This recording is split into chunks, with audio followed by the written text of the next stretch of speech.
Hello and welcome to the Supercast. I'm your host, Superintendent Anthony Godfrey. They are an impressive group of Jordan School District students determined to make a difference and win a national competition with the development of a unique school safety app. On this episode of the Supercast, we take you inside the JATC North Web Design class, where students are already in the running for a prestigious honor on a national stage because of their determination to help students stay safe in schools across the country. They want to do it with a specially designed app they hope will give people peace of mind in an emergency.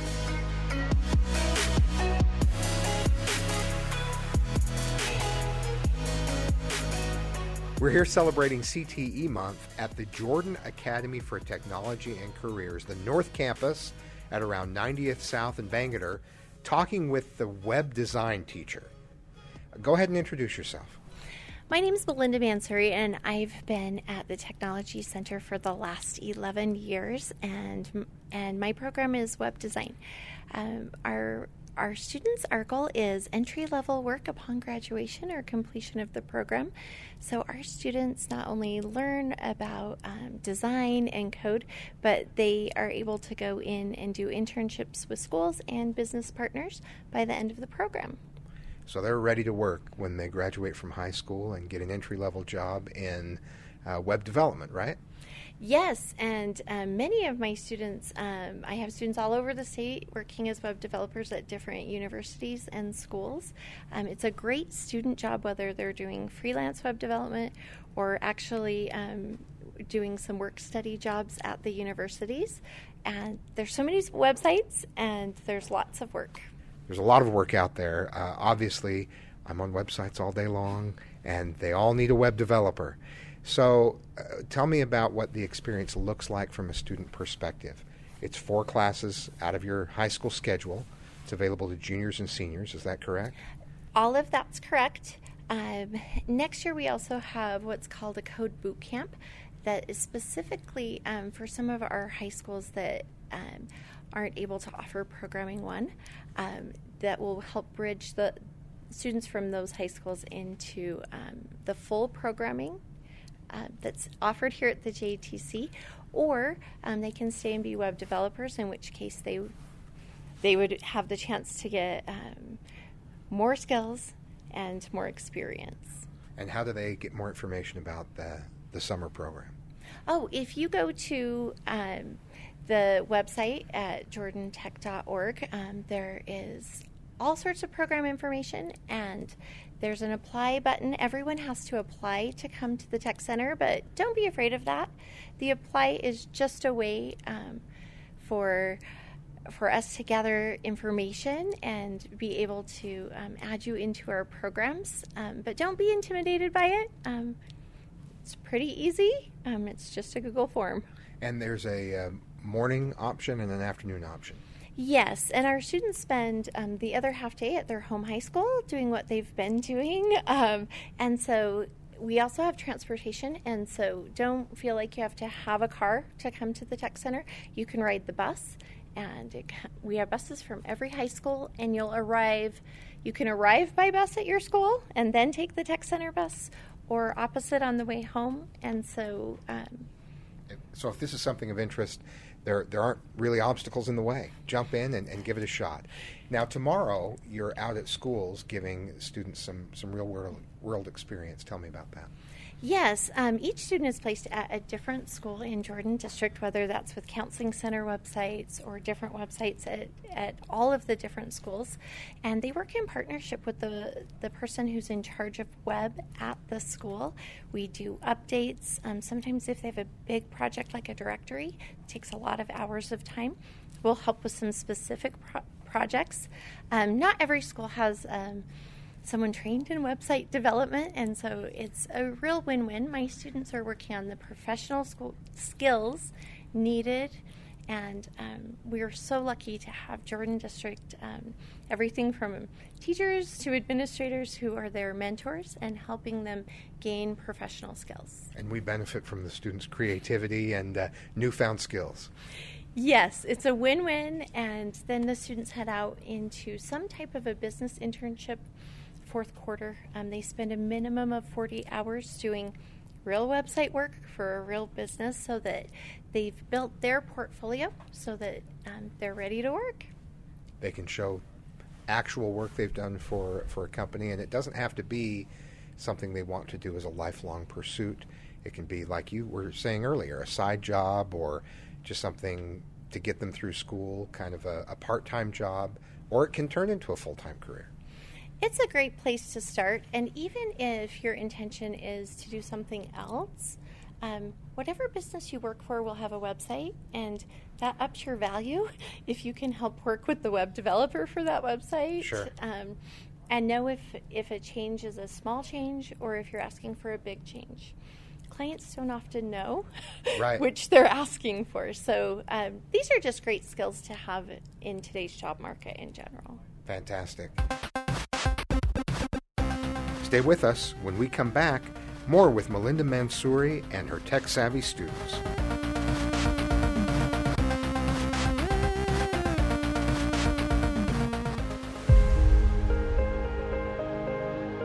In Jordan School District, we like to support students in and outside the classroom, along with their families.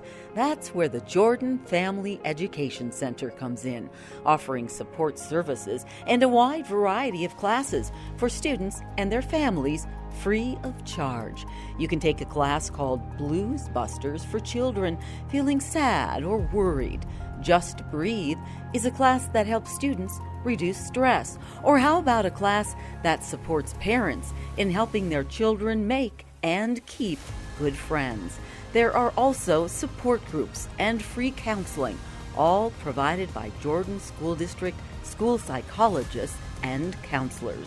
To find out how you can benefit from free family support services offered by the Jordan Family Education Center, call 801-565-7442 or visit guidance.jordandistrict.org. We're talking now with three of the students in the web development program. Go ahead and introduce yourselves and what high school you're coming from. My name is Amanda, and I come from West Jordan High. My name is Dalton, and I come from Riverton High. I'm Jacob, and I come from West Jordan High. Now tell me about this app that you've developed. First of all, it sounds pretty interesting. So it's a tracking app for schools, so in an emergency they can find students quickly and potentially save or reduce injuries in schools. Tell me, what was the inspiration for creating an app like this? Well, I think basically how the situations we've been through in our schools, like when there is a fire or something like that, and people can't get out safely or quickly enough, and that's where it came from, I think.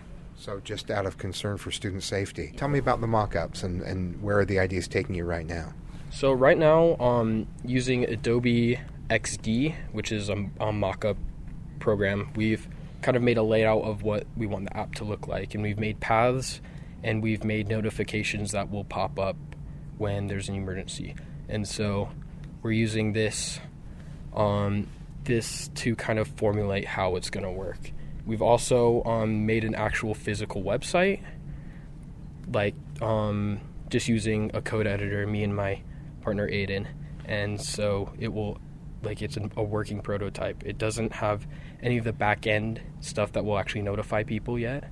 So it sounds like developing an app is a lot more complicated than some people might think. Oh yes, extremely complicated. And we're also, another part of this is setting up actual hardware on doors. That is going to be a challenge because we're developers, not really engineers. So we're going to have to find a way to do that. So tell me, ultimately, what will the app accomplish based on the concept that you're working on right now? So currently we have it set up for there's a potential for it to work as a kind of attendance system, which kind of incentivizes students to carry their ID badge with them so that we can actually track them in an emergency. So, for example, there's an earthquake and part of the building collapses where students can't get out of the building and there's potentially more debris falling down in the building. first responders need to get there quickly so that they can get this clear out a way for students to get out and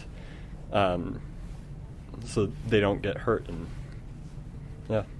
So, in other words, we're able to find students in an emergency using hardware mounted above the door as long as students are wearing an ID badge. And if we use the ID badge for attendance purposes, then students are required to wear the badge, and then the system works in case of emergency. Yeah. If you were trying to sell me on the app and it was fully developed, what are some of the things you would tell me about why we ought to use this app? I would say for safety, to keep students more safe in the schools, basically. So is this mostly an app that's designed for administrators and emergency service workers, anyone who's responsible for tracking students in case of emergency? Exactly, especially for them. Now, if this app were to take off, there are tens of thousands of schools in the country, so it has a really big potential, and student safety is always first on our minds and on everyone's mind across the country. What are some of the obstacles that you've run into? Obviously, it's a complicated process, and I think you talked with some of our own security personnel. What are some of the difficulties that you've come up against as you've explored this idea? So, yes, we have talked with the district safety advisor, and he gave us some really good advice. So one of the biggest concerns right now is security and privacy. So if we're tracking where kids are in a building, says who, like, that information won't be compromised and used to someone's advantage. And that's a really big concern. But we have combated that by having when someone like logs into the system, it will send out an email to, hypothetically, it will send an email out to all the parents whose students are involved, so they know not only that someone's logged in, but if their child is safe or in danger. We've also thought about automating the 911 call. When someone logs in, it automatically calls 911 so that no one is just logging on for fun or for their personal gain. Okay. So the 911 kind of becomes the alarm system that's connected to anyone logging in. So you'd log in only in case of emergency. Yeah. Is there a parent application so that parents could track where their child is throughout the day? Again, we're still in the beginning phase, just working stuff out. We have thought about that. We have thought about even having students have an app that they could log in themselves to track, or even have their phone be their badge that they sign in with. But we're not really sure. We're still kind of working it out. But we got possibilities open. So. Okay. I love the way you're exploring the idea. One concern with allowing parents to track students is it becomes a security problem, whereas someone who isn't their parent might be able to figure out login information and access where the child is in the building. So if someone were to specifically target an individual student, they might end up being able to just track them with our system, which is a big problem with enabling parents to track their own students. Yeah, and you're doing a nice job, obviously, of thinking through all the security concerns. And have you thought about an opt-out for parents, where parents could choose not to have their student participate? Yeah. That's basically, yeah. Yeah, we have this idea that maybe some parents wouldn't like their students to be tracked, and they could sign, we would give a form out to parents, and they could sign if they want their student in or not. Okay. All right. You're entering this app and this concept into a contest sponsored by Samsung. Tell me about how that's going.